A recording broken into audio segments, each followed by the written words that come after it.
ہوتے ہیں میرے خیال میں۔ حضرت ابو ہریرہ رضی اللہ تعالی عنہ فرماتے ہیں کہ رسول اللہ صلی اللہ علیہ وسلم نے فرمایا کہ مسلمان پر 6 حقوق ہیں۔ مسلمان پر 6 حقوق ہیں۔ پہلا حق کہ جب تم اس سے ملو تو سلام کرو، السلام علیکم۔ پہلا حق یہ ہے کہ جب کوئی مسلمان تم سے ملے، تم اس کو جانتے ہو کہ نہیں جانتے، تم اس کو سلام کرو، السلام علیکم۔ عزیزان من، آپ کی اطلاع کے لیے عرض کروں، سلام کرنا سنت، سلام کا جواب دینا واجب۔ سلام کرنا سنت، سلام کا جواب دینا واجب۔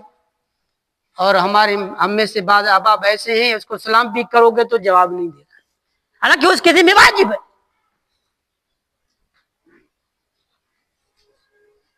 اور دوسرا حق کہ جب مسلمان دعوت دے آپ کو تو اس کی دعوت کو کیا کرو؟ قبول کرو۔ اور تیسرا حق، جب وہ تم سے خیر خواہی چاہے تو اس کی خیر خواہی کرو۔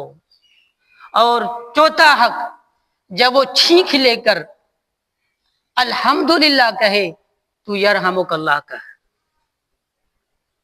چھینک ہم کو آتی ہے تو ہم الحمدللہ کہاں کہتے ہیں؟ چوتھا حق یہ ہے کہ جب مسلمان کو دیکھو کہ اس نے چھینک لی اور فوراً کہا الحمدللہ، تو نے سنا تو کہہ یرحمک اللہ۔ اور پانچواں حق یہ ہے کہ جب وہ بیمار ہو جائے تو اس کی بیمار پرسی کر۔ چھٹا حق یہ ہے کہ جب وہ مر جائے تو اس کے جنازے کے ساتھ جا۔ یہ 6 حقوق مسلمان پر ہیں۔ اللہ ہم کو عمل کرنے کی توفیق عطا فرمائے۔ ساتھی سنتیں پڑھ لیں۔